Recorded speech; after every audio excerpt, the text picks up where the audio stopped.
Great. Well, congratulations, you guys, for coming here, and thank you so much. All right, so today I'm going to be talking about something that is kind of like hot off the press. It's a brand new project.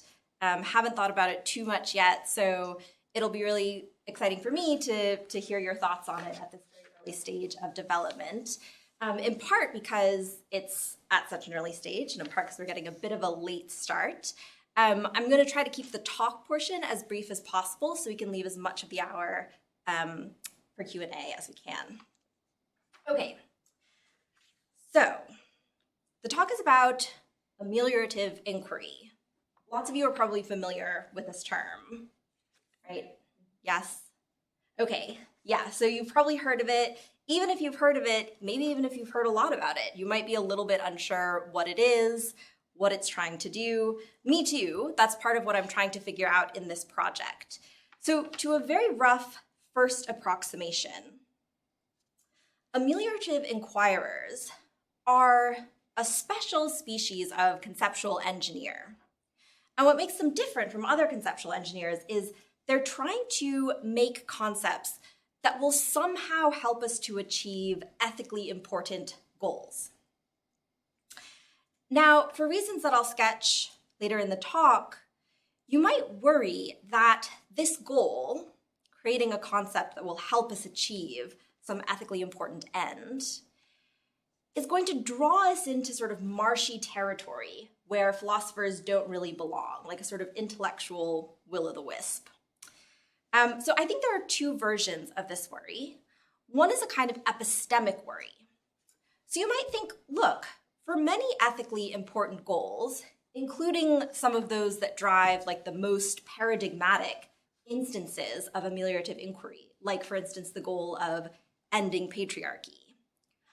Thinking seriously about what would actually further those goals, and in particular, what conceptual changes might further those goals, requires pretty serious empirical knowledge, pretty serious scientific research that we philosophers generally don't have and are usually not in a position to get.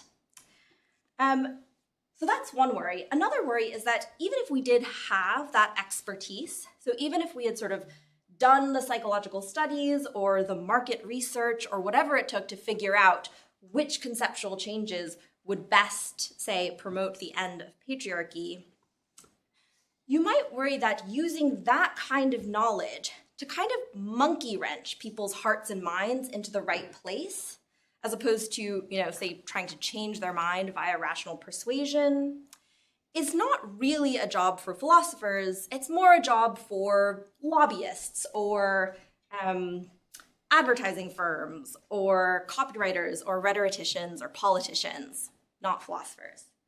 Okay, so two versions of the worry that basically ameliorative inquiry is going to take us philosophers out of our lane. Two ways to respond to this worry, I think. One way is to just venture into that marshy territory, embrace interdisciplinarity, say, okay, yes, philosophers interested in ameliorative inquiry need to start doing the scientific research, and they need to get comfortable with just kind of manipulating people into having the right sorts of attitudes that will promote the right kinds of outcomes. And I don't necessarily have anything to say against that, at least not today. But I am interested in exploring at least the alternative strategy. So the other strategy is to try and figure out what version of the ameliorative project, if any, we can actually pursue from the armchair. So when I say from the armchair, I don't mean without any knowledge of the world whatsoever. I think probably you do need some sort of experience with living in order to do any kind of ameliorative inquiry. But I mean sort of without getting up, going out of our studies and conducting scientific research, learning how to be a lobbyist, etc. Okay, so as I said, today I want to explore that second strategy. I want to sketch a promising candidate, I think, for a kind of armchair-friendly version of the ameliorative project. And I call this version of the project amelioration as conceptual fiction, where this label conceptual fiction is meant to call to mind science fiction. So what does science fiction do? It presents us with a sort of radically different version of reality.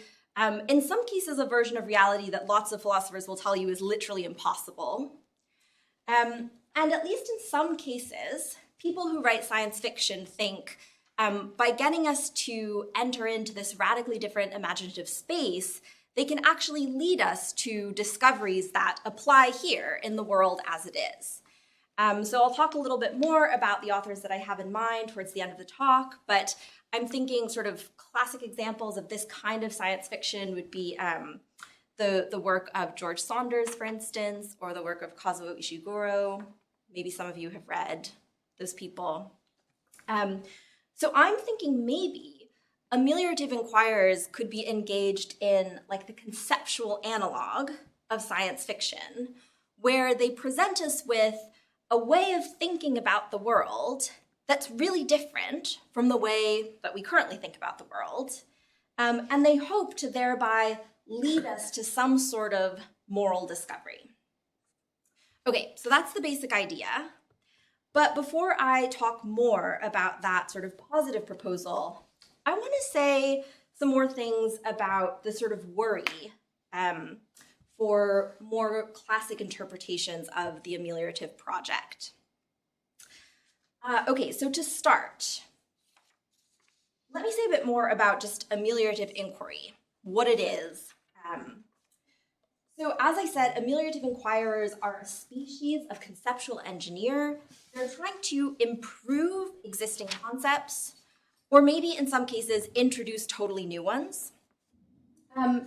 Now, for those of you who are familiar with the conceptual engineering debate, you probably know that lots of critics of conceptual engineering approach the project basically with this question, like, how does that even work? So usually when critics of conceptual engineering ask, how does that even work? What they mean is something like, how do we make these new concepts, right? How do we get other people to adopt these concepts? So even granting that you can make a concept, how do you promulgate the concept? So they ask a variety of questions about how conceptual engineering is even possible. I'm interested in a slightly different version of the sort of how does that even work question that's specific to ameliorative inquirers. So ameliorative inquirers, again, are people who think, okay, we can create some new concepts or we can tinker with some existing concepts, and somehow that work is going to help us achieve some ethically important ends. And I want to just sort of grant, for the sake of argument, grant to the ameliorative inquirer that she can change the concepts or create the new concepts, and she can even get other people to start using these concepts, either sort of in a narrow context or more generally. So I just want to grant the possibility of the project. The how does that even work question I want to ask is about how the conceptual engineer who's interested in achieving some ethically important end, how the conceptual change actually manages to achieve the end. And to help us get a grip on that question, help us see why it's sort of a tricky question and one that I think the ameliorative inquirer really has to take up, it might help to look at some specific instances of ameliorative projects. So here is a statement of the ameliorative project from Sally Haslinger. This is from her really famous paper, What is Gender, What is Race? What do we want them to be? Or something like that. I think it's Gender and Race. What are they? What do we want them to be? Okay, so here's her statement of amelioration in that paper. The task is not to explicate our ordinary concepts. Instead, we begin by considering more fully the pragmatics of our talk employing the term in question. What is the point of having these concepts? What cognitive or practical task do they or should they enable us to accomplish? Are they effective tools to accomplish our legitimate purposes? If not, what concepts would serve these purposes better? So Haslinger is interested in identifying some concepts that are somehow going to serve certain legitimate purposes better than the concepts we already have. So one question that arises from that project naturally is, how exactly are the proposed conceptual changes going to serve the purposes they're supposed to serve? Here is a statement of a sort of specific ameliorative project about gender from Jenkins, one of Haslinger's interlocutors. So Jenkins says, an ameliorative inquiry into the concept of woman invites feminists to consider what concept of woman would be most useful in combating gender injustice. So again, there's a background assumption here that if we have the right concept, somehow that's going to help us to combat gender-based injustice. Okay.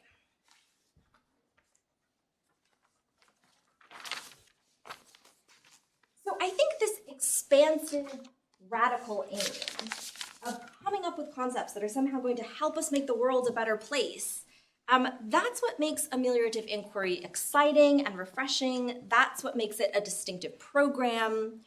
But it also creates the worry, I think, that ameliorators are sort of straying out of their lane.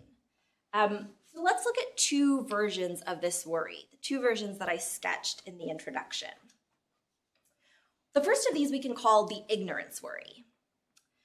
So this version of the worry basically contends that ameliorators are sort of playing with fire when they come up with these new concepts and put them out into the wild.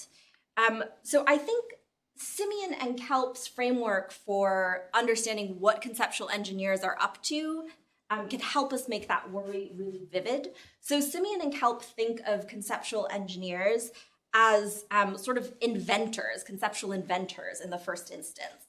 So on their view, what a conceptual engineer is doing is they're sort of inventing this cool new concept, and then they're just sort of putting it out onto a sort of open marketplace of concepts with the hope that it will take hold and kind of beat out the competition.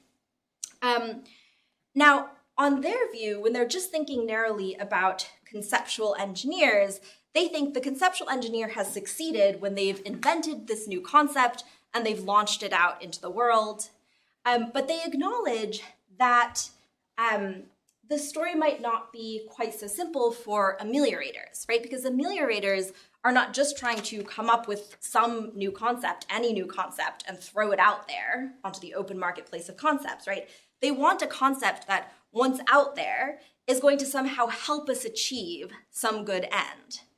And as we can see from, looking at lots of different examples across many different domains, sometimes the thing that wins out in an open competition is not always the best thing. So Simeon and Kelp have some examples of that. They say it's just not clear that what survives always has the best benefits overall. For instance, the python may survive in the Everglades and destroy the rest of the environment and creatures. That seems kind of bad. Most experts would agree that Betamax was the better product than VHS. Do people know what Betamax is? I've literally never heard of this, but I guess that's the point of the example. Apparently, this thing called Betamax was better than VHS, but we all, actually maybe not we all, I have heard of VHS. Probably lots of you have heard of VHS in the way that I have heard of the steam engine. But the point is, since VHS emerged as preeminent, Betamax did not, even though Betamax was better, right? So what are these examples supposed to show the ameliorator? Well, they're supposed to show her that, even if she comes up with this great concept and she thinks it's going to have really good effects and she puts it out there onto the open marketplace, it might be that her concept actually has really bad effects. It's like the Python, or less dramatically, the VHS, not like the Betamax or some other nice native Floridian creature. So this is basically what we might call like the problem of unforeseen consequences for ameliorators. And it doesn't only arise for conceptual engineers who think of themselves as sort of preparing for a kind of product launch. The basic problem applies to really all ameliorators, and Marquez puts it very simply in this paper called, I think, Amelioration and Perversion.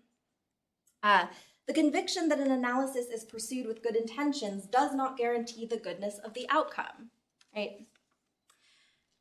Now, I don't think that the possibility of a bad, unforeseen outcome is a reason to eschew all conceptual engineering, right? Just as it's not a reason to eschew all inventing or all interventions in nature.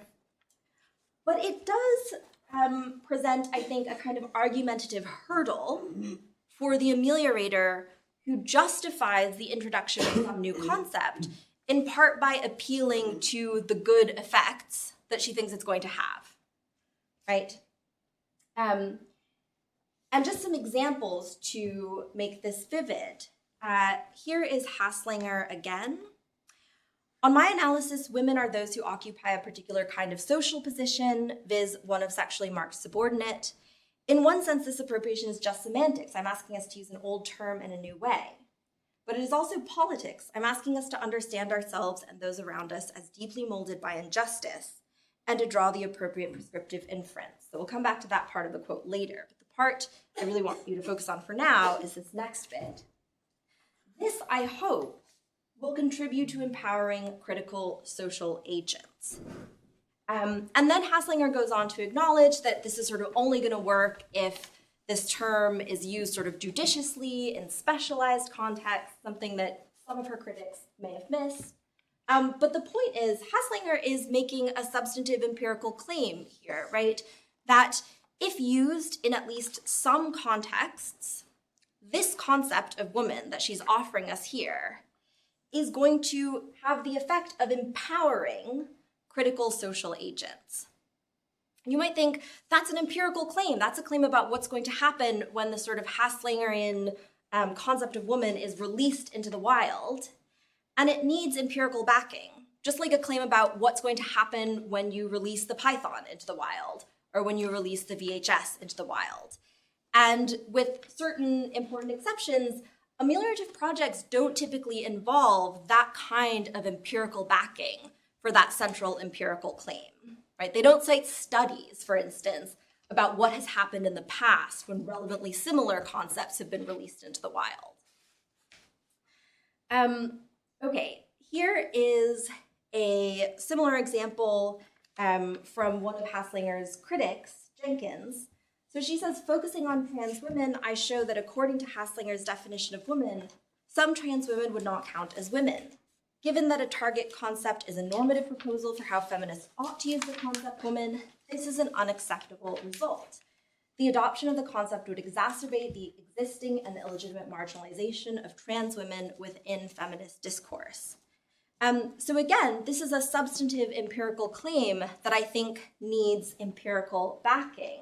And if you're feeling a little bit unsure of that, keep in mind that what's at issue here is not whether using the word woman, as Haslinger recommends now, would contribute to the illegitimate marginalization of trans women. The question is whether, if everyone used the word woman in that way, would this contribute to the illegitimate marginalization of trans women? And I think maybe the answer to that question is not so clear, because in that kind of a world, people are saying things like, for instance, what a shame that they're women, we're all working towards a world in which there are no women, etc. And it's not absolutely crystal clear that in that kind of a world, not applying that label to trans women would contribute to their illegitimate marginalization. Okay, so these are just two examples of kind of central empirical claims that drive two really well-known ameliorative projects. And I've tried to convince you that these claims require some kind of empirical backing that we don't really get in the papers. And not only do we not get this backing in the papers, you might worry, first of all, that it's not even really clear how we would get the right kind of empirical evidence for some of these claims. And second, you might worry that even if somehow it could be done, like, we're not trained to do that. I mean, presumably you need to sort of go to school and get a degree in doing a certain kind of scientific research in order to generate the results that you would need to back up these kinds of claims, which are essentially social scientific claims. Okay, so that's the sort of ignorance worry. Let's talk about another worry, which I haven't totally settled on a name for this worry. I'm calling it right now the not my job / creepiness worry. Okay, so we've been talking about one way in which ameliorative goals might be outside of the philosopher's wheelhouse. Namely, ameliorators, philosophers in general, are often not in a position to know or even be reasonably confident that their conceptual resources are going to have the desired results once released out into the wild or even into a relatively contained situation, like a sort of Jurassic Park kind of situation for concepts. I don't know. Another worry is that even if ameliorators could know that releasing a certain concept into a certain context would have a certain good result, bringing about the desired changes would involve leveraging kind of subpersonal, irrational processes to sort of manipulate hearts and minds into the right shape, rather than, say, giving people reasons to change their mind about something. And you might worry that that kind of monkey wrenching, that kind of manipulation, that kind of working on the subpersonal level is not really the proper job of philosophers, which is not to say no one should do it. I mean, I don't know, probably this is just a sign of having been in philosophy for too long, but I do sort of feel like in my ideal world, there wouldn't need to be any of that. But I grant that like in the world we live in today, we probably need some of that monkey wrenching. But I sort of feel like it's not my job.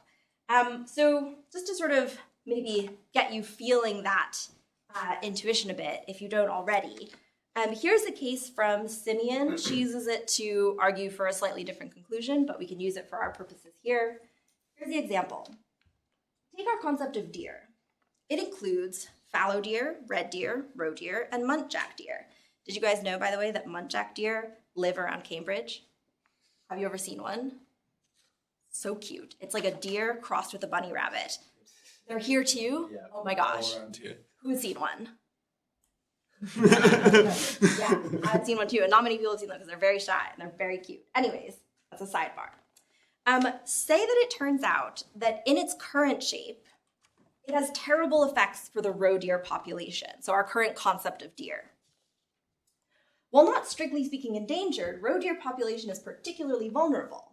Now, say that in virtue of this increased vulnerability, the fact that roe deer falls under the concept deer has further terrible effects on the population, since, for instance, neither hunting nor protection legislation discriminates between roe deer and less vulnerable deer populations. Roe deer is more likely to be hunted down and less likely to be subject to protective measures. Does this justify revising our concept of deer? And I guess I want to say here, maybe it does, but that seems like something for advocacy organizations and lobbyists to worry about. In any case, it's not my job. So, you know, not that sort of philosophy journals are the be-all and end-all arbiters of what's philosophy and what's not philosophy, because I think, you know, lots of times they make the wrong verdict. But, you know, you couldn't write a sort of research paper about how, you know, it's like really hard to get lawmakers to distinguish between different kinds of deer in their legislation, because research has shown that lawmakers, when you just give them like a single species name, and then you try to tell them that there are different varieties within that name, and some are more endangered than others, they're all just like, what? And so you can't really make any progress just trying to get them to write good legislation isolating the roe deer, and that therefore you need to get them to totally change the concept deer. Like if I wrote that paper and then submitted it to Phil Review, I think like everyone would be confused. They'd be like, this might be a great paper, but this is not the venue for it. Okay. So that's the kind of not my job version of this worry. There's a stronger version that you might call the sort of creepiness version, and this is something that Antony articulates. So she says, I find the idea that we could bring about a better world by altering the way people think, where this means altering their conceptual repertoires, not changing their beliefs, creepy. It brings to mind the aims of Newspeak in George Orwell's 1984 to prevent people from even being able to conceive of insurrection.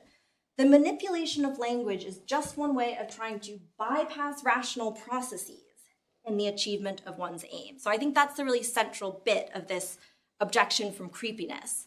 The manipulation of language is one way of trying to bypass rational processes in the achievement of one's aims. Already in 2022, the US government is dominated by right-wing ideologues and their paymasters, and things are very likely to get worse. Let's not talk not to talk about what just happened and how prescient this paragraph has turned out to be. Progressives should oppose anything that even smacks of thought control. Okay, so I think more needs to be done to sort of fully bring out this creepiness worry. But I think the idea is something like, and let's use the roe deer example to bring this out. The idea is something like, look, if you want to achieve some result, like the protection of roe deer, wouldn't it be best to just sort of sit down, have a conversation with people, tell them, look, the roe deer are almost endangered. If we don't distinguish them from other deer in our legal system, really bad things are going to happen. What do you think? Do you agree that the roe deer deserve protection? Oh, you do? Great. Let's write some new legislation that protects the roe deer. I think Antony's thought is like, that's a kind of morally superior way of trying to affect the changes that you want to see in the world than saying to yourself sort of, look, like people are just too dumb to respond to that kind of argument. What I need to do is sort of work on the subpersonal level, get them to just stop calling the roe deer deer entirely, and then maybe they'll get it through their thick skulls that these things deserve special protections.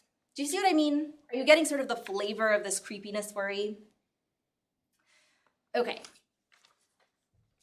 All right, so faced with these two worries, the natural thing to do, I think, is to try and locate some kind of goal that is still recognizably ameliorative, but A, can be pursued without any kind of specialized empirical knowledge that we're not really in a position to get, and B, doesn't fall inside the territory of lobbyists and copywriters.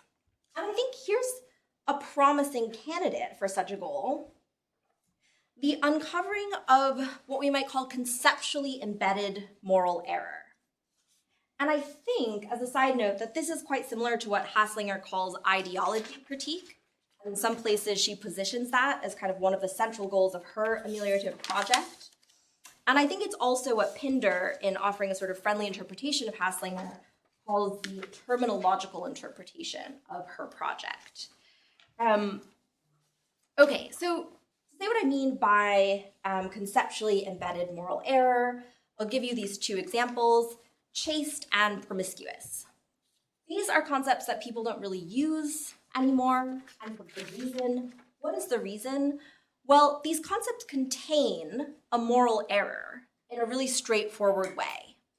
So to think in terms of these concepts, that is, to categorize people as chaste or promiscuous, is to accept that a person's virtue depends straightforwardly on how much sex they have. And that is a moral error, right? And one way to see that that thought is sort of embedded in the concepts themselves is to think about the sorts of presuppositions that these concepts carry. So, if your 9-year-old grandparent or whatever is like, I don't think you should go out with that person, they seem very promiscuous. And you want to sort of reject this idea that whether this person is a good person to go out with depends on how much sex they're having. You can't do that straightforwardly by saying, no, Grandpa, this person isn't promiscuous. Because if you say that, you're still allowing the presupposition of the concept to go through, right? So what you have to do instead is you have to say, well, actually, promiscuity, we don't really want to characterize people in terms of promiscuity or not, because to do that in the first place involves buying into this certain moral outlook that I think is false. So that's one way to see that this sort of moral mistake is embedded in the concept itself. And since there are mistakes like that embedded in our conceptual frameworks, you might think, well, gosh, that seems like a great job for a philosopher to root out those kinds of moral errors and explain why they're errors. Because that's something that we can do without any specialized empirical knowledge. We just need to know our language. And also, I guess we need to be able to do some ethical reasoning. And also, pointing out moral errors embedded in our conceptual frameworks, that's not a way of manipulating language in order to bypass rational processes, right? It's actually a paradigmatic instance of trying to show people why they should change their behavior by giving them reasons. Okay, but there's a problem here, a really glaring problem, I think. The problem is it's just not clear how the primary mechanism of ameliorative inquiry, that is the sort of invention of or tinkering with concepts, it's not clear how that serves to expose or correct moral error.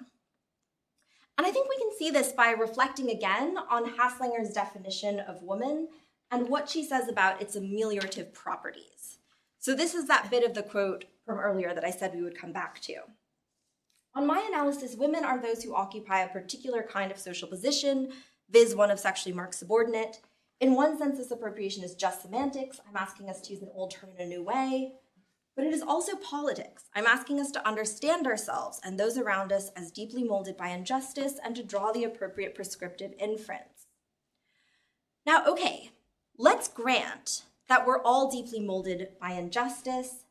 Let's grant that in some way our current conceptual framework for thinking about gender obscures that morally important fact.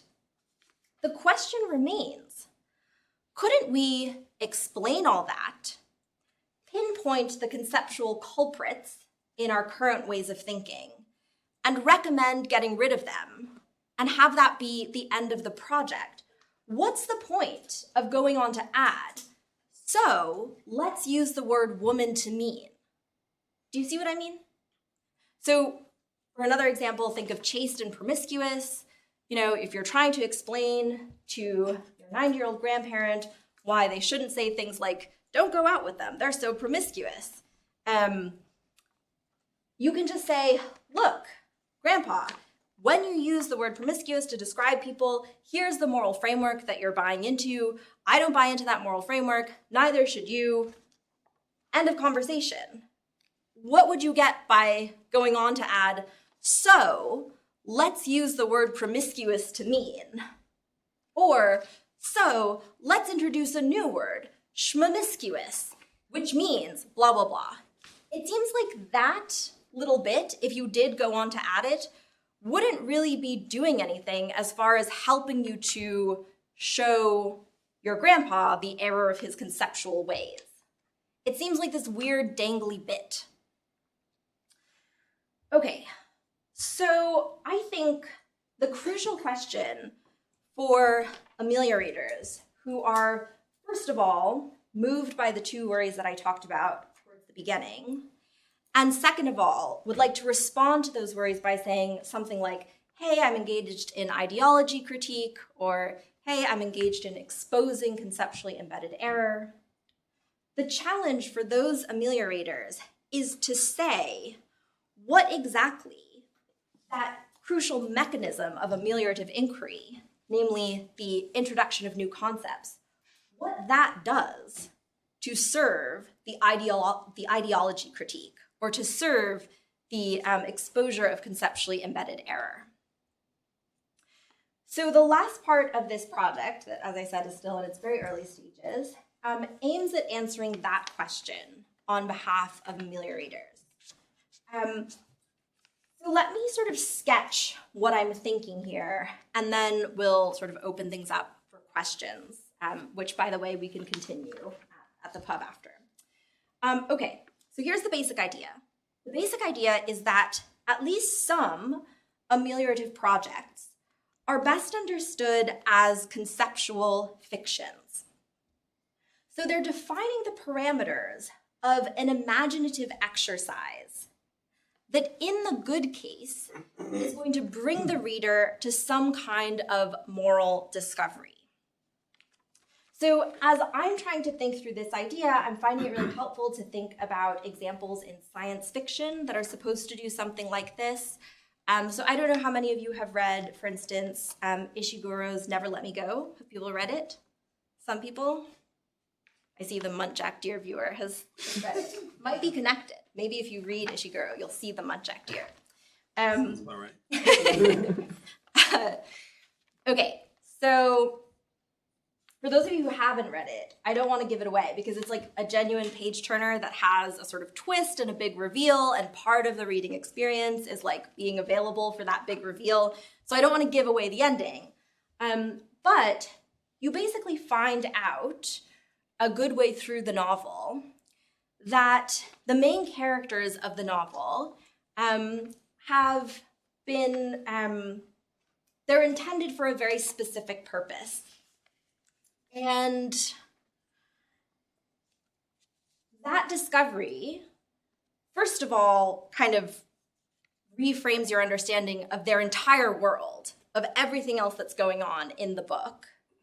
But it also triggers reflection on our own world, because the kinds of emotional, intellectual reactions you have to that discovery are so visceral, so violent, and they force you to ask, well, like, why don't I have those kinds of reactions or similar reactions to the human condition as it actually is? What exactly are the relevant differences between my situation and the situation of these main characters, given what I just found out about them, this crazy explosive truth? What are the relevant differences that make that kind of reaction appropriate for me to have about them and not appropriate for me to have about me and the other people in my world? And you might discover on reflection, actually, there's no good reason. Actually, maybe we should be having these like deep feelings of sorrow and rage just about like our own human condition. Or you might discover, no, like it really matters that things are this way and not that way. And thinking about why that matters is hugely enlightening. So that's some like very abstract reflection on how that book leads us to moral discovery. And hopefully you can all get a more concrete sense of what I mean if you read the book. But my thought here is that maybe, in the best case, an ameliorative inquiry that ends with the proposal, the introduction of a new concept, can be sort of the conceptual, the philosophical equivalent of that kind of science fiction book. It gives you a set of terms in which to think about the world that's so different from the ones we ordinarily employ. And maybe, not for everyone, but maybe for some people, that is going to bring them to a place of moral discovery via some kind of route, roughly like the one that I sketched when I was talking about Never Let Me Go. And I think there are clues in some of the things that Haslinger says across various pieces, clues that invite us to think about her work in this way. So she says, for instance, when she read critical theorists who were writing in the 80s and 90s, who were using the word woman in roughly the way that Haslinger is recommending, not with defining it, but just sort of using it as if that's what the word already meant. When she read those authors, she says at one point, I think going on not in the same way, she says it was mind-blowing to her, this sort of obvious truth that she had never thought of before, just blew her mind. And it's kind of funny because I read the sentence that she isolated that she described as mind-blowing, and I was like, I see what the author is trying to say. I don't know that my mind is blown, but possibly, if we're thinking about this as like a conceptual fiction, there are a couple ways to account for that. One is that usually in a fiction, it matters that you encounter the lines all together, right? So a line that is really powerful when encountered in the course of a whole novel or a whole short story is not necessarily going to have the same effect when it's extracted. Also, fiction speaks differently to different people depending on their time, their place, their really individual particular background. It could be that the sort of thing that was mind-blowing to Haslinger when she was reading it for the first time in the 80s or 90s, maybe that's not as likely to be mind-blowing to someone in my generation. Okay, so why do I think that this way of understanding ameliorative inquiry might help the ameliorator clear some of those hurdles I talked about at the beginning? Well, first of all, as with other forms of fiction, I think writing good conceptual fiction probably requires some basic empirical knowledge, including knowledge of human psychology. But it's the kind of knowledge that you get just from sort of living your life and being attentive and learning how to express yourself. Nobody thinks, okay, like Kazuo Ishiguro, George Saunders, we shouldn't listen to anything they say unless they first convince us that they have a degree in psychology. To think that is to sort of misunderstand what good fiction is supposed to do. Also, as with other forms of fiction, conceptual fiction that facilitates moral discovery does so in part by engaging the imagination. So, you couldn't just replace a work of fiction with, a 3-page long articulation of the message that the author would like you to get from the book.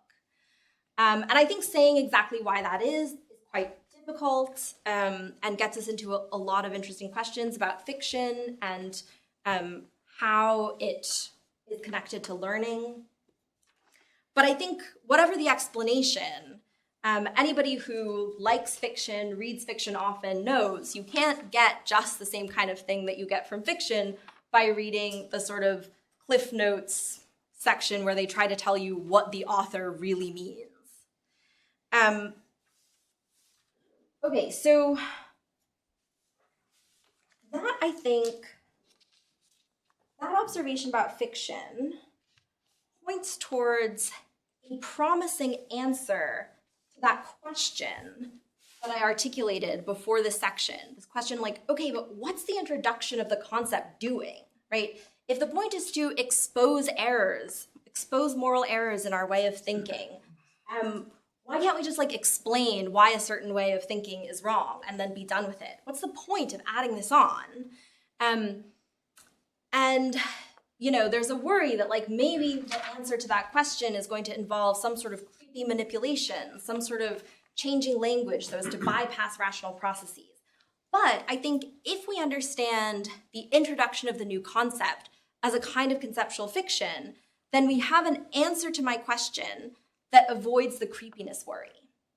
Because engaging the imagination is different from convincing through rational argument. But nevertheless, I think that's not to say it's a kind of manipulation. That's not to say it bypasses our rational faculties. And indeed, there are lots of traditions in philosophy of thinking about imagination as at least one of our broadly rational faculties.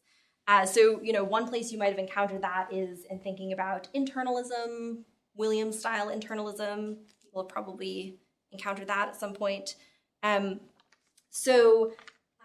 don't need to go into the details of Williams' internalism, but the relevant thing for my purposes is that he characterizes imagination as one thing that can take us via a sound deliberative route from a certain premise to a certain conclusion.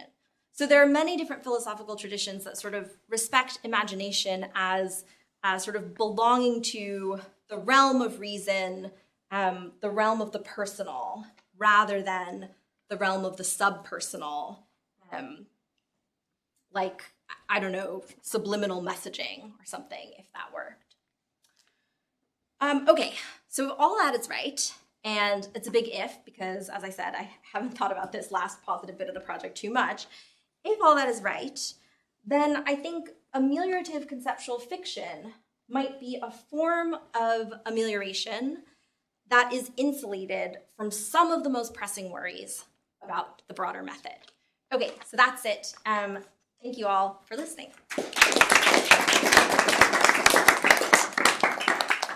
Okay, so we have about 10 minutes for questions. But again, I will go to the pub and you can keep asking questions there. Yes. So just raise up your hand if you have a question. I'll note down your appearance or something like that. And then once I acknowledge you, just put your hand down and then we'll go in order, but no promise that everyone I acknowledge will get to ask a question. Yeah, so we'll start here.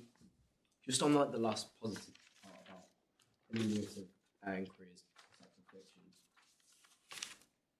the idea of like introducing a new, just to check I've understood it correctly, like the idea of introducing a new concept to someone through like a film or a book, like that's good and not creepy in a way that the first way of framing the idea is both like bad and creepy.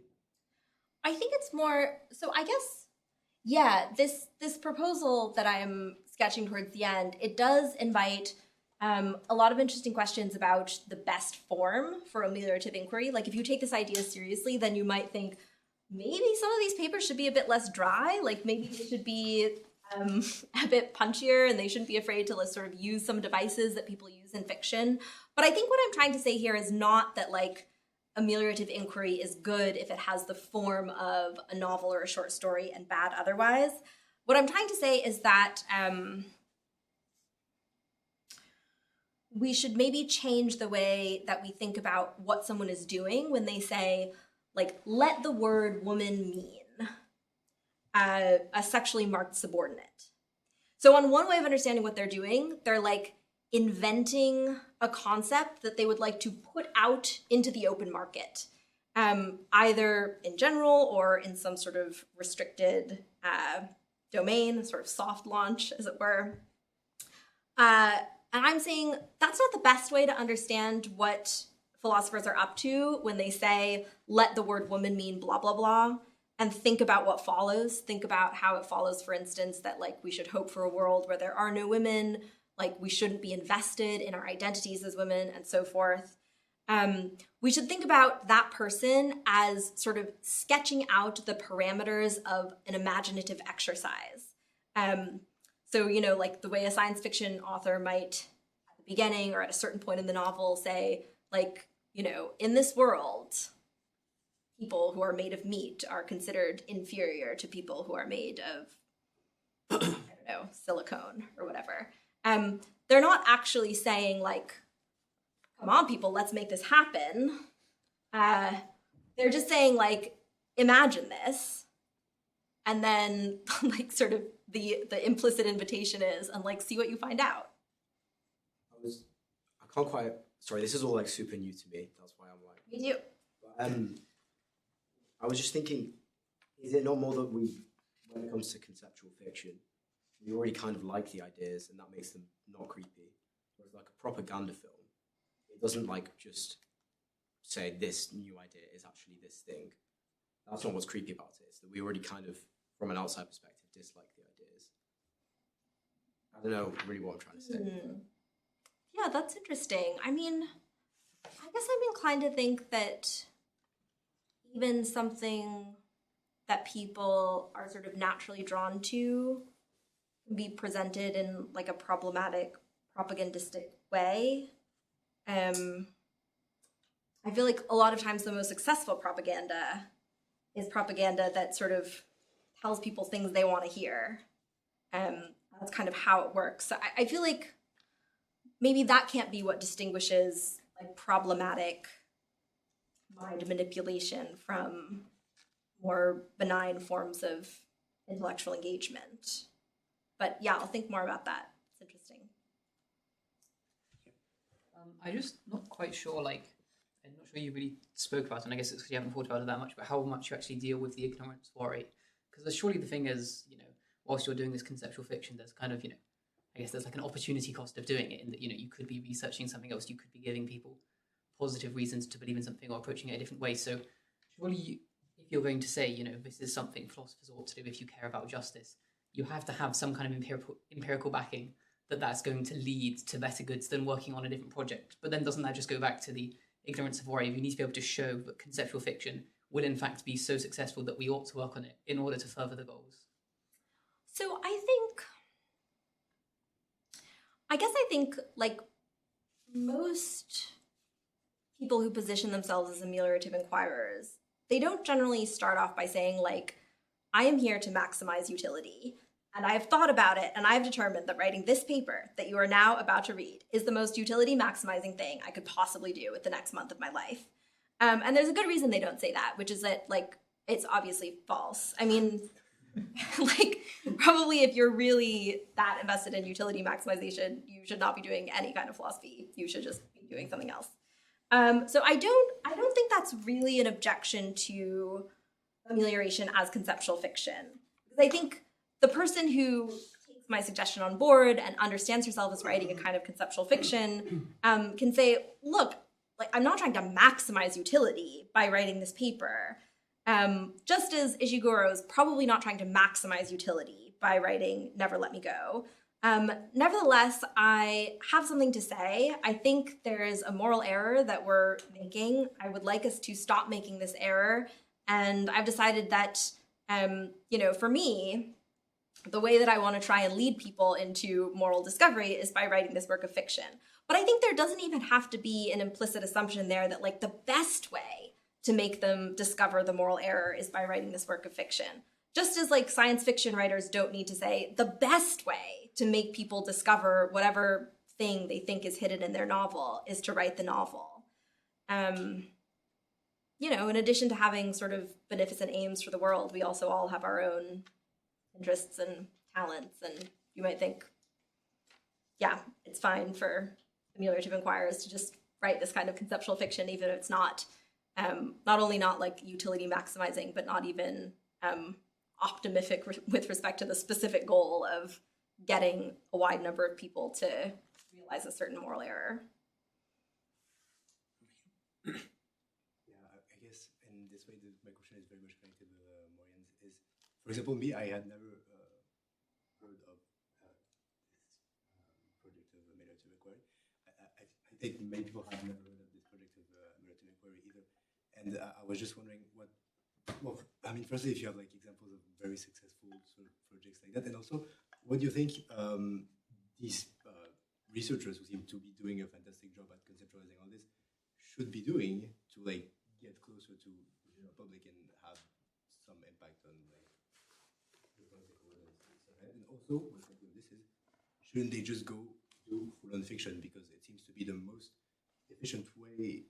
I don't really get like how you can be even like as efficient as a work of fiction if your goal is to do exactly what you're talking about, which is conceptual fiction, just by writing a dry paper as well.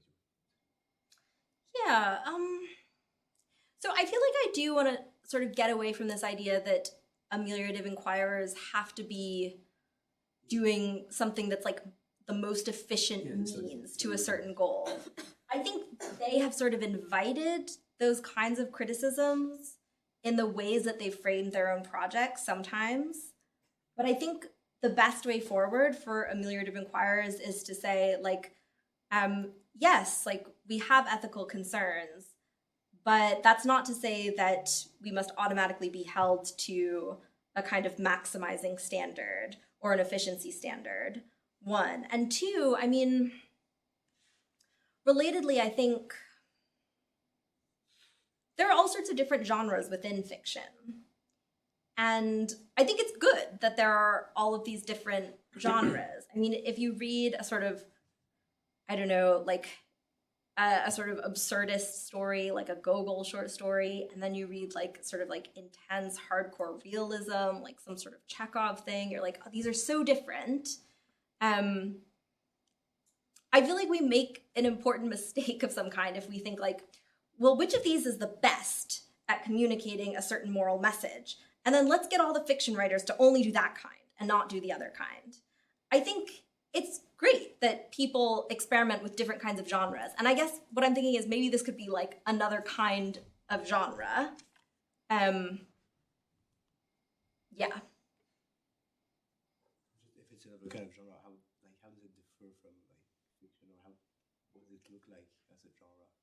Well, I guess the thing that distinguishes it from science fiction is like if you think sort of crudely of science fiction as something that's distinguished by sort of giving us a fictional world that is different from the actual world in sciencey ways.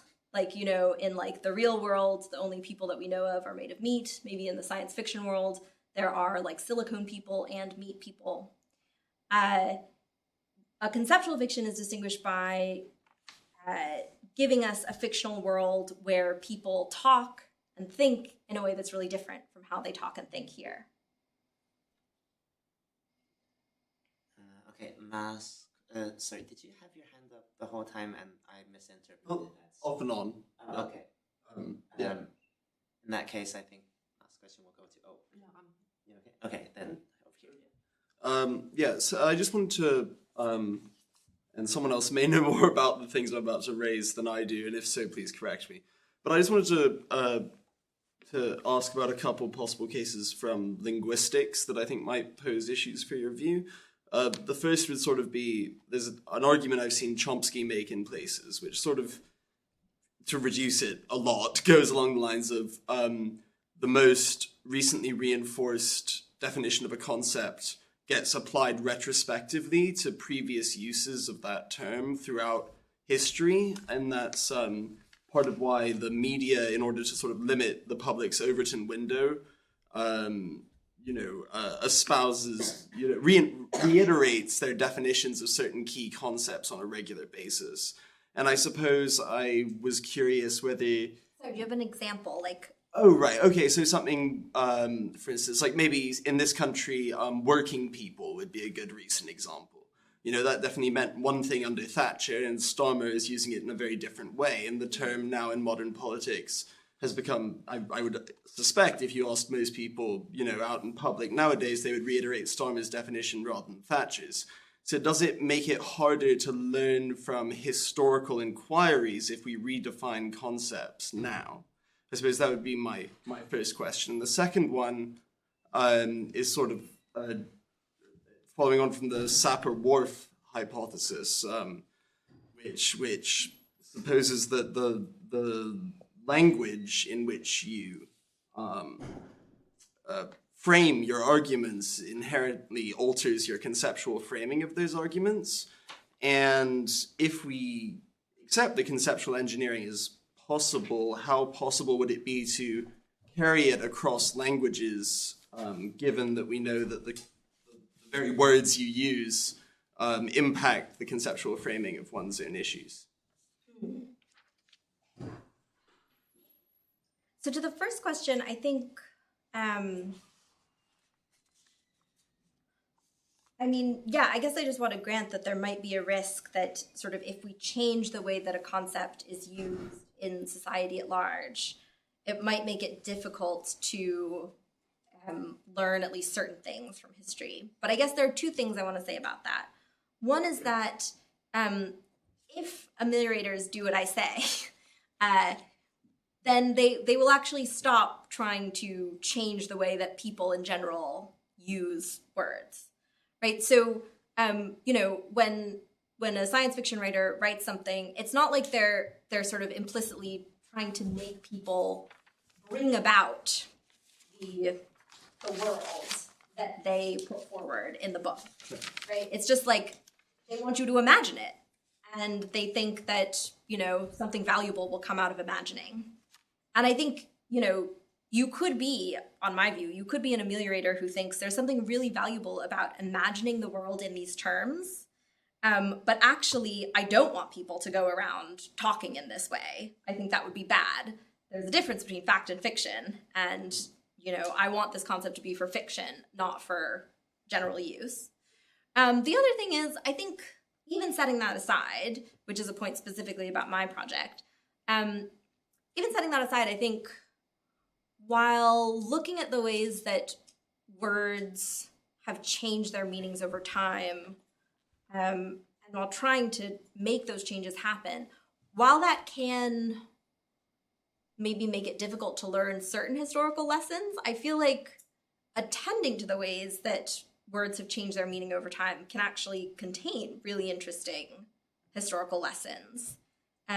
Like when you actually look at the way that the meaning of working people has morphed under different administrations, you might learn something really interesting about the aims of those administrations, for instance, or the strategies that they've deployed to try and get people on side.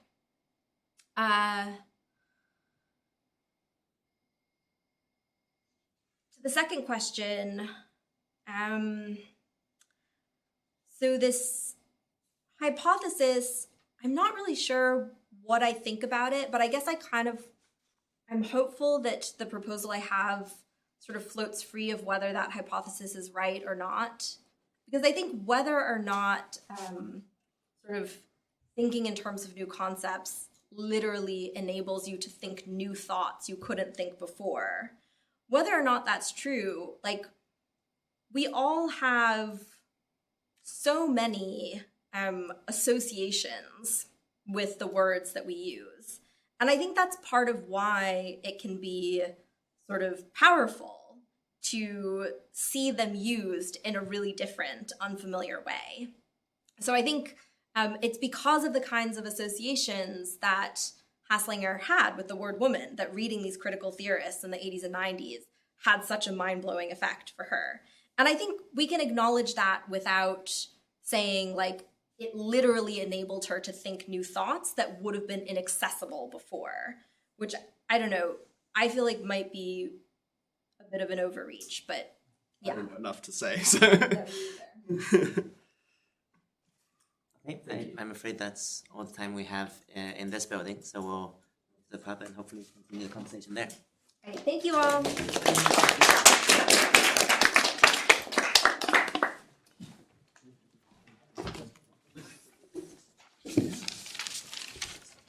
Oh, absolutely.